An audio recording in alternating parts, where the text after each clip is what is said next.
All right, I think that's it. We're underway. Hey, everybody, welcome to the latest and greatest podcast for the college football season. I'm sure we'll talk about pro football. We're going to call this the Texas two-step. Bang, bang. My name's Matt.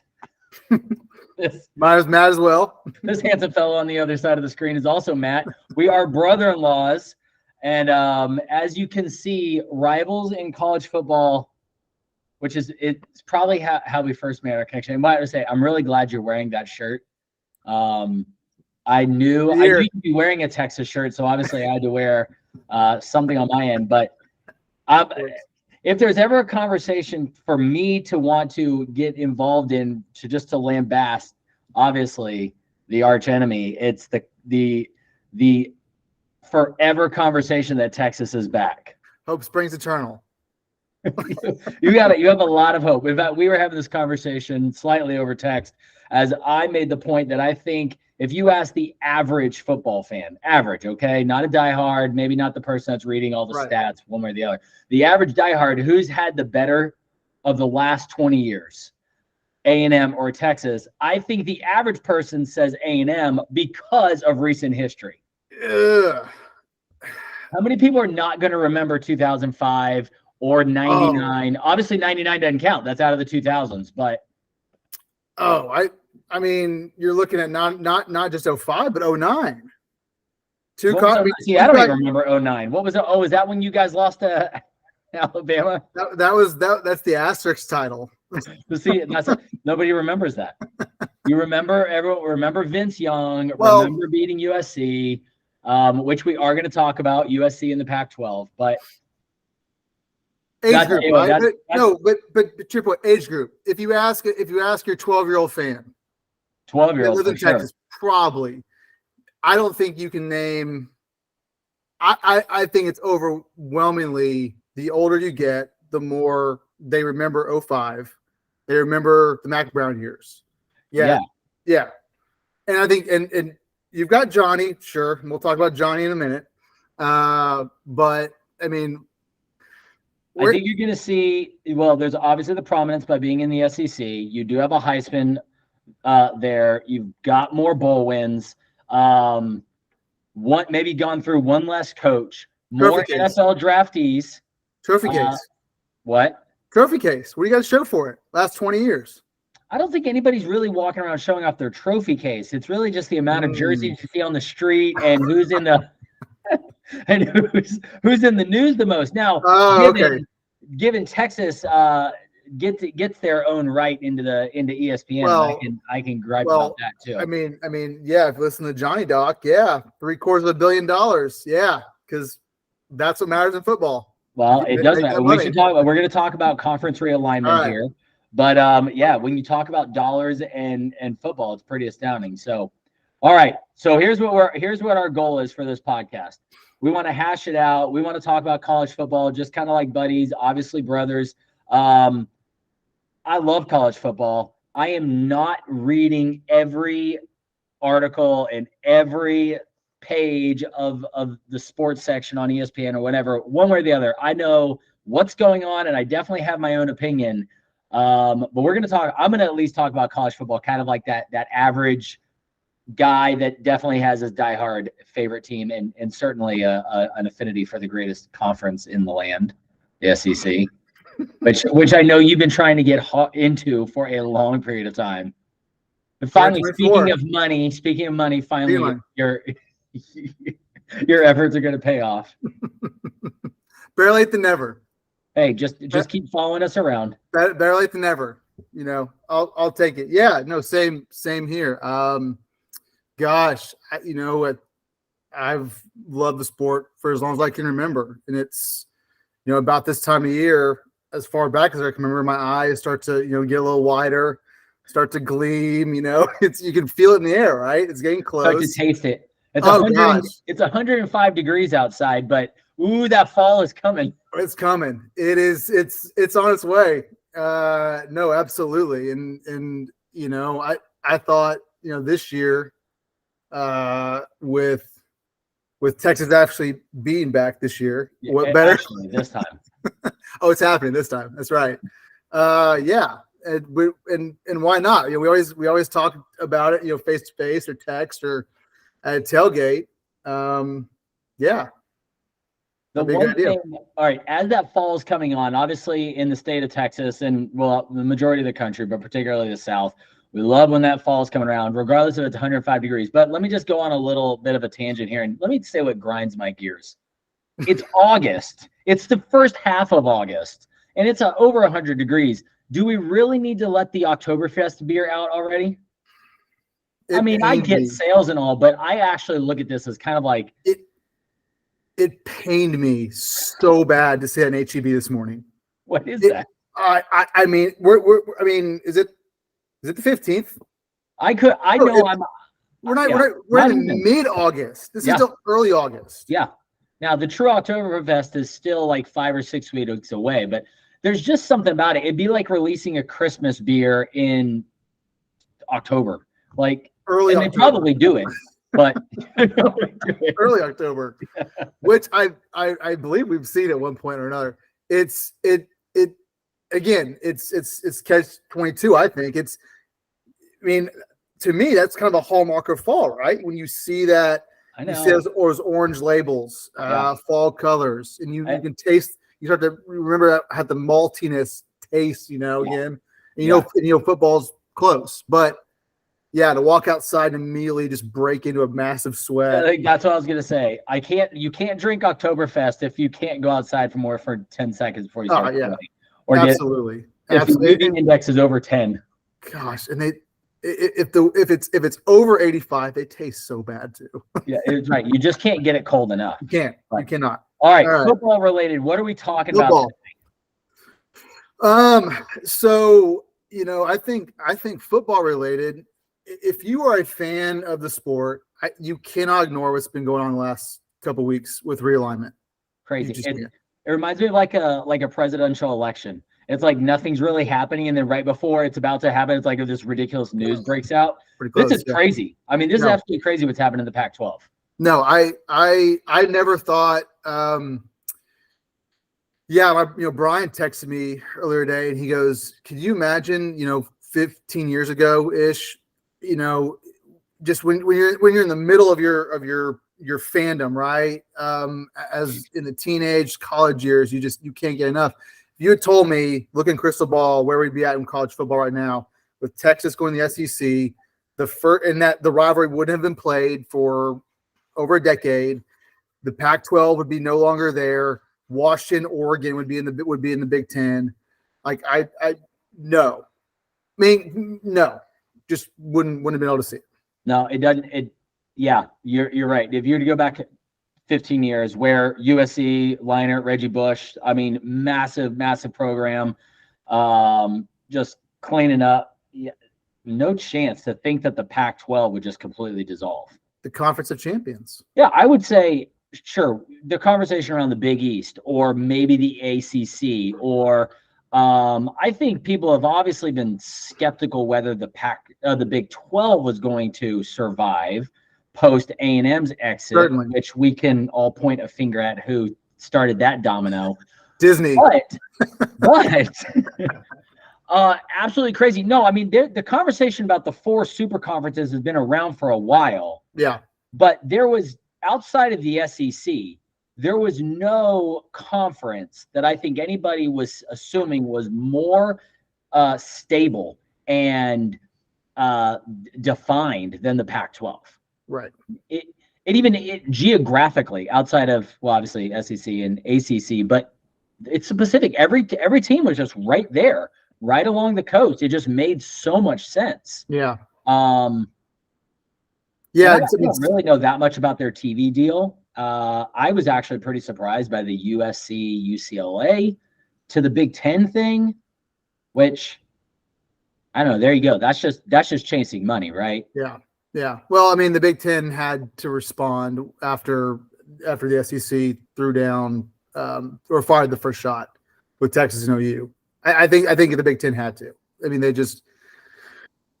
They've always seen themselves up there with the SEC, and I think they knew they had to respond. And where do you go?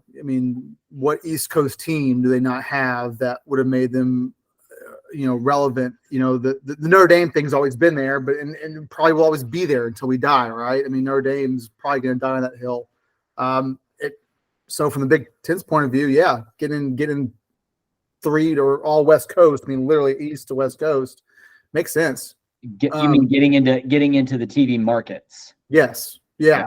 The thing and kind of not researching necessarily, but kind of doing a little bit deeper thought in this on realignment is that, we can sit here and talk about the money that, it's the money all day. But what really caused the demise of the Pac-12 initially? And I came up with some of two things. I came up with one, the leadership and the Pac-12 has been just awful. I mean, it's just been terrible, right? You've got not only the last two commissioners, one of them who, couldn't make the Texas, Oklahoma, 2010? Yeah, when they moved to Pac-12, they couldn't lock that down in. And you've got these presidents who are probably in their mid-50s, mid-60s, really don't care about football. Right. They want their academics, they want their culture, and that's what they care about. And they can't really see what is really driving driving the money and driving, in my opinion, driving university in academia now. The other deal I kind of thought of, and maybe ties into it a little bit, is that look at, not to go off on this tangent of politics and culture, but look at what the West Coast has become. I don't think you've got a culture out there who I don't think really puts a big value on football, in my opinion. And I think you see a lot of that with high school athletes. I actually did a quick dive the last 5 recruiting classes, just taking the top 25 in each class of where these kids are from. And last year in California in 2024 class, there's three California kids in the top 25. 2022, there's 2. 2023, there's 2. 2022, there was 1. 2021, there was 1. 2020, there was 4. Number 1 kid in the class, Bryce Young, from California. Where does he go? Bama. Conversely, Texas and Florida, the next probably 2 where you'd make the comparison, produce the best athletes, pretty much every year have at least 4 of the top, both states of top 25 kids in the recruiting class. And maybe to me that just kind of screams like you're just kids in California. How much do they really care about football as in general? Whereas in Texas, we live and breathe it. About the school then, or the money in the school, because obviously that's why a USC or a UCLA would even chase the idea of going to the Big Ten, is because the institution cares enough about football knowing that it's a money driver, but the fans don't care, or the overall population, because they're not producing the athletes anymore, which this has to be a recent 15-year shift. Yeah. But I mean, you go back and watch some of those documentaries on, like, I think 05 Trojan. They were talking about how they couldn't fill the Coliseum before Pete Carroll got there. It was half empty. L.A., San Francisco. You got the Niners, I guess. I don't know. To me, just kind of looking back on it, I just really wonder how much the West Coast really cares about football. That part of the country, it's not ingrained. It's not life.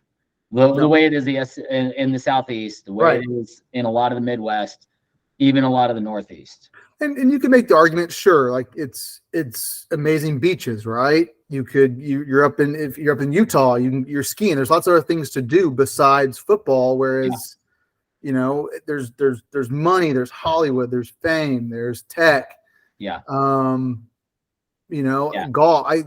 There's just I really wonder, and in my opinion, I think, what makes Friday Night Lights is so special in Texas. It's so special. Like, and it really does just mean more. I don't think that's the same way in California or on the West Coast anymore. Gotcha. with high school kids.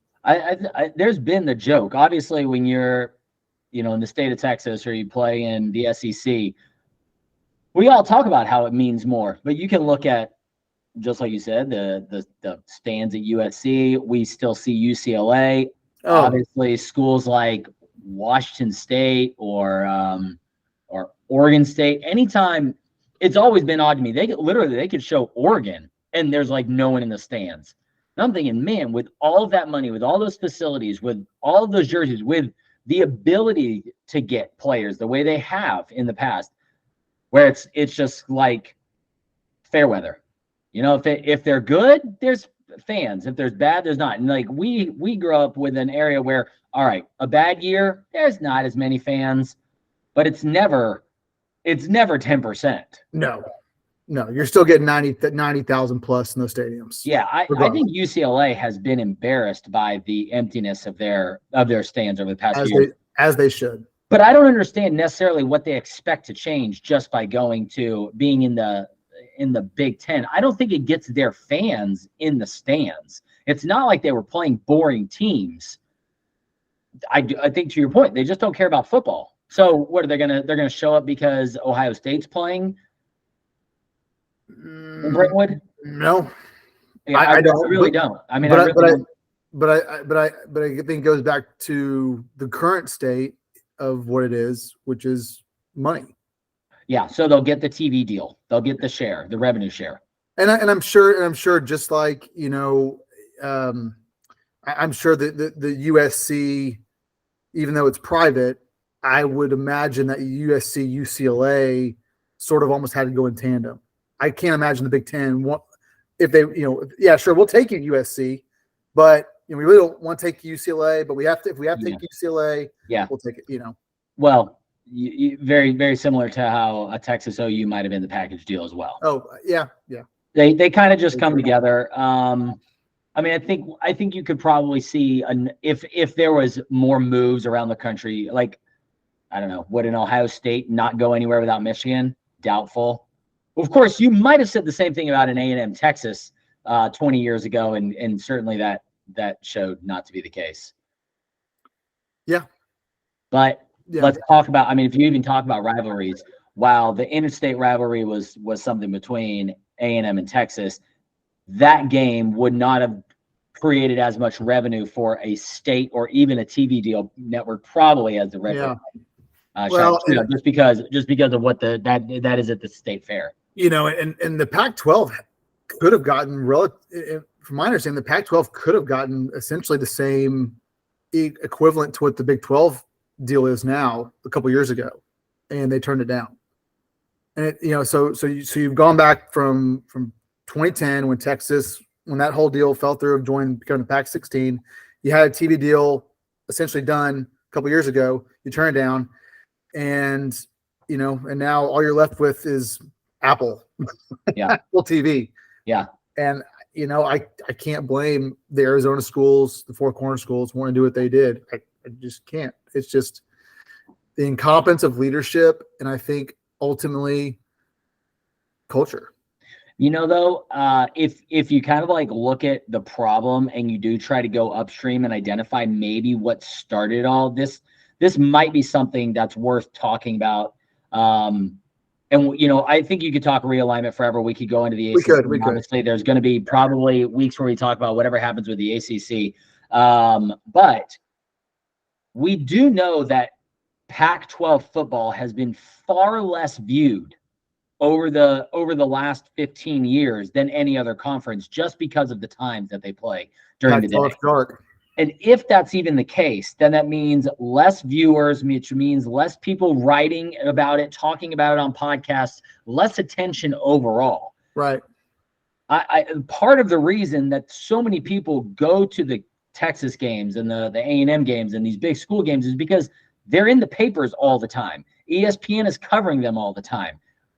When you don't have a Reggie Bush or a Matt Leinart, then like what does happen to the media attention on those schools? If it completely dissipates, then where's really even the energy and the fire to stoke the fan base?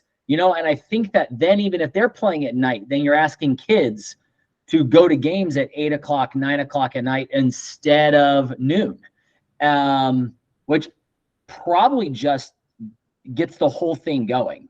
So maybe by playing at different time zones, that could reinvigorate a fan base.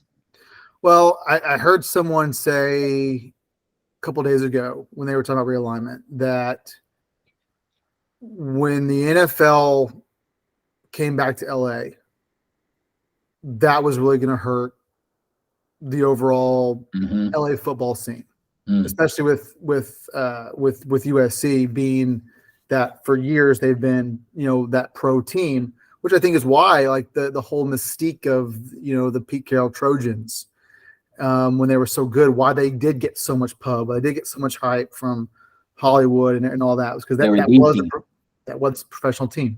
I mean, Reggie Bush and Matt Leinart were treated like NFL players. And now you've got not only one, now two NFL teams in LA. It's just you just don't. Yeah, don't like I it. mean, you would assume that a town like LA could handle it, like a city like Dallas or Houston, or I mean, obviously Dallas comes to mind with even talking about like additional football teams. But again, like you said, what do the people ultimately care about? And if it's not live and breathe football, then it's a little bit too much. Yeah, I would agree.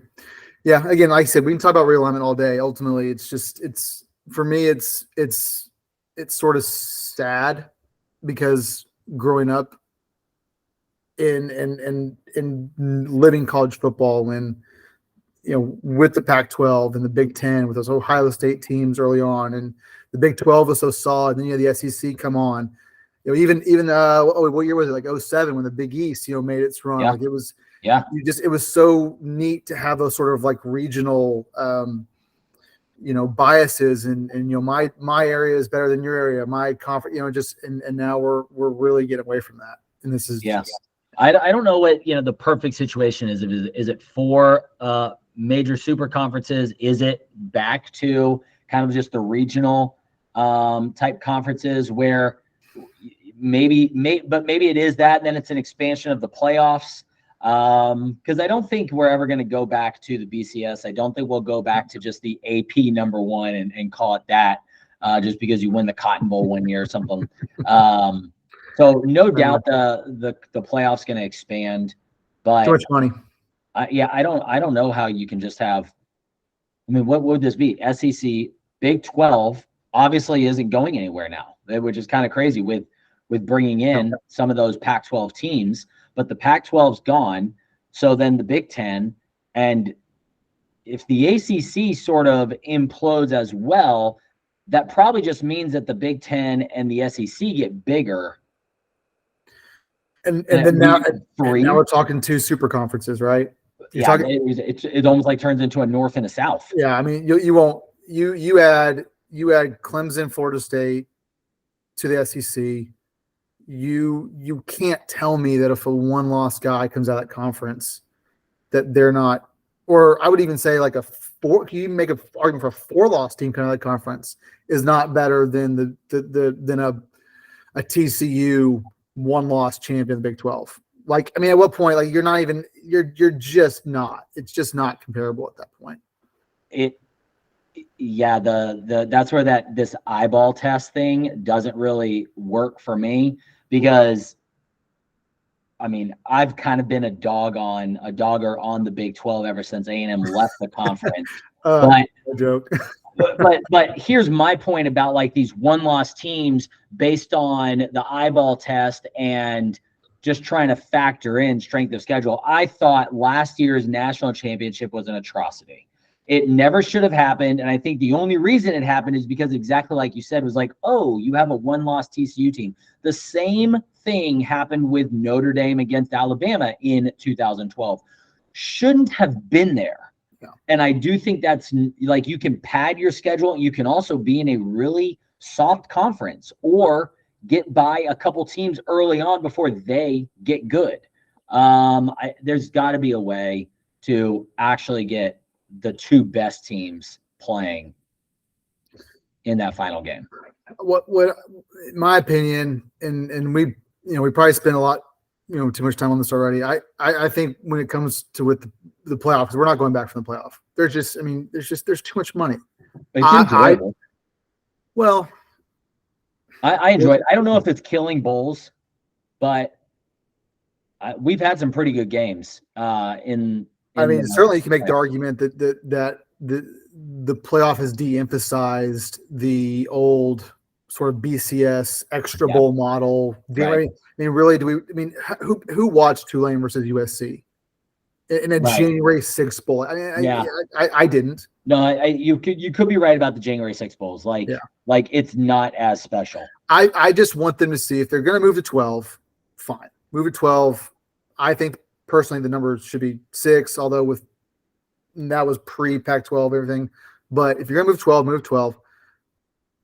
Don't do neutral site games unless it's for the Natty.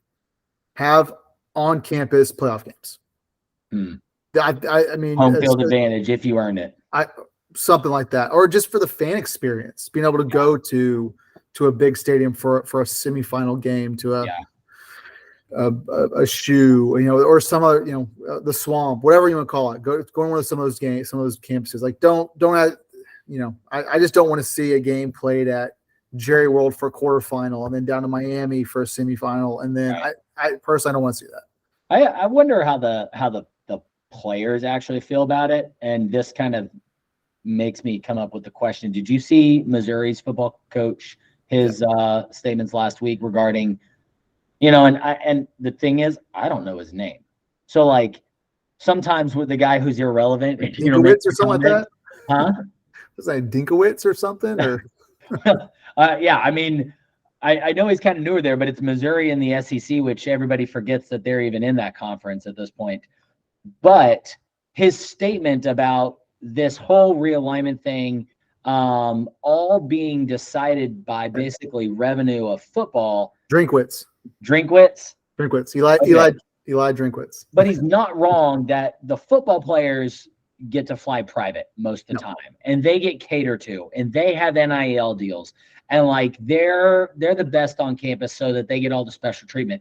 But this realignment conversation impacts all student athletes, even the women's lacrosse team, if they've got one or something, and now they have to fly from Southern California to Rutgers, New Jersey to play a game, and then midnight get back on commercial, fly all the way back 3 hours and go to class or practice 6 a.m. the next morning and then class. Well, and that's Title IX could be the great equalizer in all this. And maybe it's another topic for a different podcast. But I need to think about probably do a little more research. But I wonder, with all this money coming in, how it's going to look to Title IX for sure. So, but yeah, so I think it's enough on what's our next? We're gonna go over the top 25 right now. Yeah, let's go to top 25. So glanced over it real quick. You know what? Yeah. I can't always tell the future, but even if I'm just gonna say this, blanket statement, every single year, I don't even have to look at the top 25. I know Texas is going to be in it. even if they're 4-8 the year before, they're back. They are back and they're in it. So where are we this year? At some year we are going to be back. That's the thing. The blind squirrel in the nut. 1 year. Broken clock, man. Twice a day. They're 12. 12. They're 12. Which I'd probably have them actually closer to 16. How did they finish out the end of last year? Lost to Washington the bowl game. 8-5 total. 8-5 lost to Washington. Yeah, but so many starters back. I mean, that's just. There's always a reason they're in the top. There's always a reason.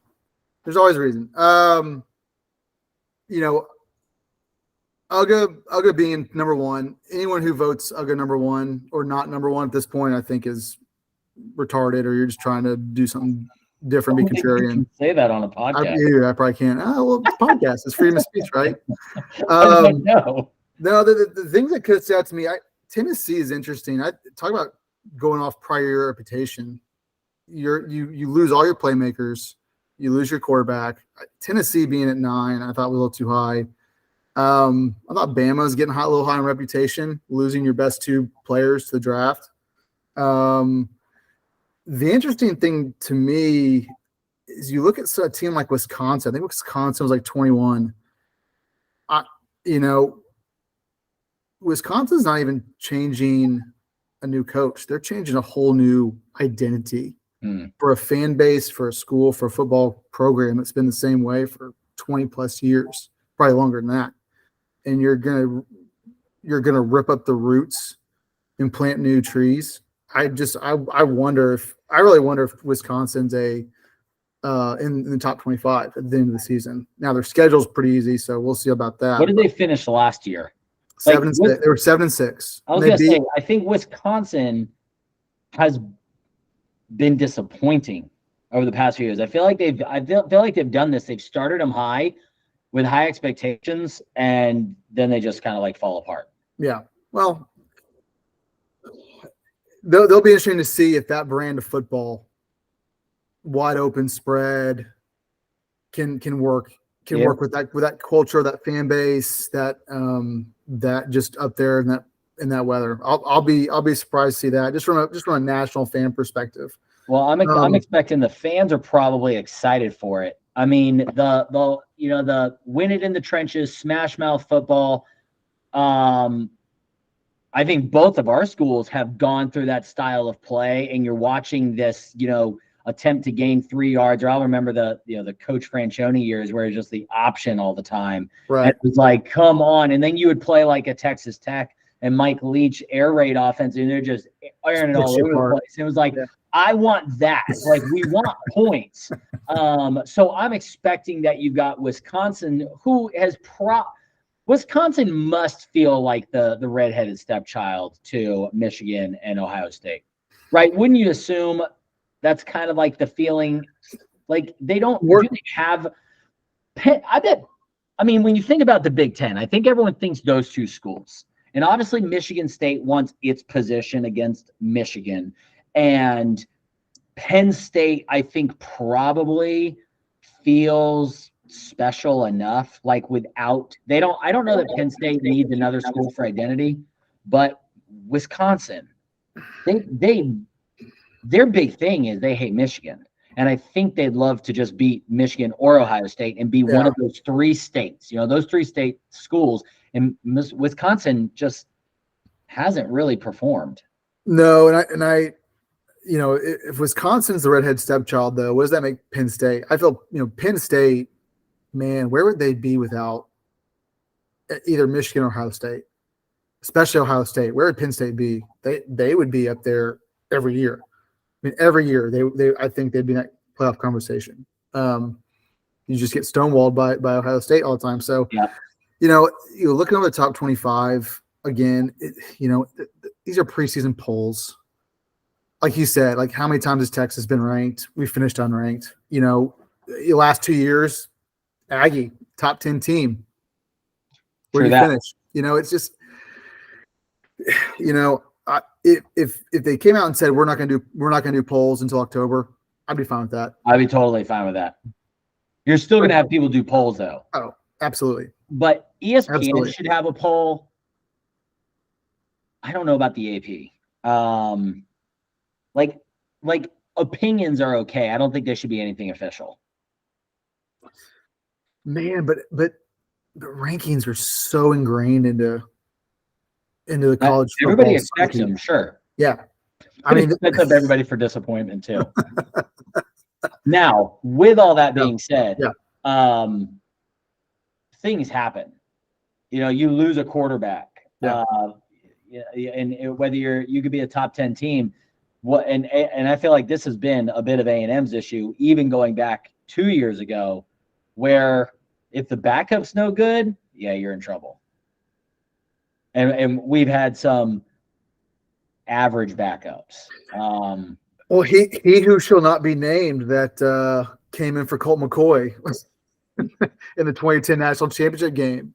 He couldn't.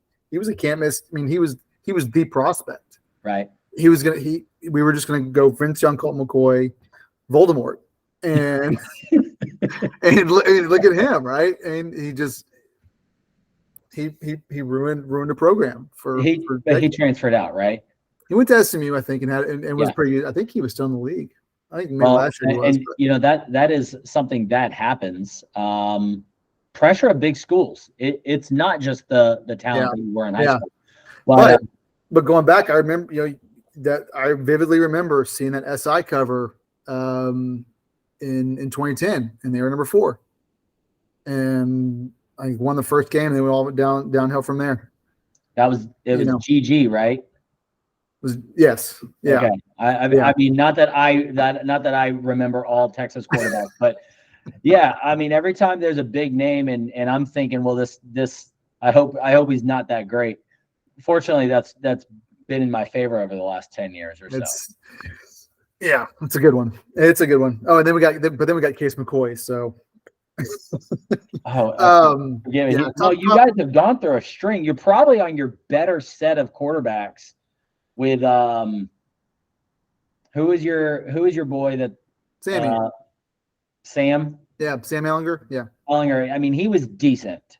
Probably a pretty good leader, pretty tough. Reminded me of the Stephen McGee, the A&M kind. Was like gonna run it hard, gonna get hit in the face and pop right back up, and take another one on the chin if he had to. But little kind of an insult for Sammy to call him Stephen McJesus, but I see where you're going with that. just strong-willed. You know what I mean? Like Steve McGee got drafted. I mean, he went to the league. I think most Longhorn fans, in my opinion, would look at that and say that the lack of success for those years while you had Sammy was probably more of a product of Tom Herman than it was Sam. And that's an unfortunate thing. I mean, it would be the same sort of conversation around a Kevin Sumlin at A&M. This is the quarterback whisperer. This is the offensive genius. Right. And then you put him in. It's like, what is going on here? Like, Speaking of someone, did you watch the Johnny doc yet? I did not. No, I did not see the documentary. Yeah, I want to give it all the attention it deserves, but I've seen enough of the headlines and the tweets, and obviously that was the heyday. So I paid all the attention during those 2 years, those 2 wonderful years. I watched it. My first impression is, he really screwed over Uncle Nate. See, that's probably the inside story that comes from the document that I haven't seen. For what Uncle Nate probably did for him, kept him out of trouble. Yeah. Uncle Nate deserves a lot of credit, but it's a tragic story. I think Johnny, I'll always maintain he's kind of a clown, but if he really is bipolar, as they say, and that's you can understand some of the actions maybe, but you got someone and Cliff, who Cliff says they enabled him a lot. He's in the documentary. He gives that feedback. Cliff gets a lot. Cliff gets a lot of time in the doc. Yeah. He's got some spare time. Yeah. Good. Hey, but isn't he going to USC? Was that? Isn't Kingsbury joining USC football? I think you're right. Yeah. Okay. Well, he's had some free time. Yeah. Yeah, he has. No, I thought it probably deserved actually another episode. Wow. Personally, they definitely focus more about his college and pros. It was good. I liked it. Once he was in Cleveland and not starting, the media attention, I know he still gets some, but it fell off Johnny hard. Once you're in the NFL, they really don't care about antics, and I don't know that he was really getting into his trouble. I think maybe there's a couple times where he sort of just disappeared, maybe went on a bender or something while he was in the NFL.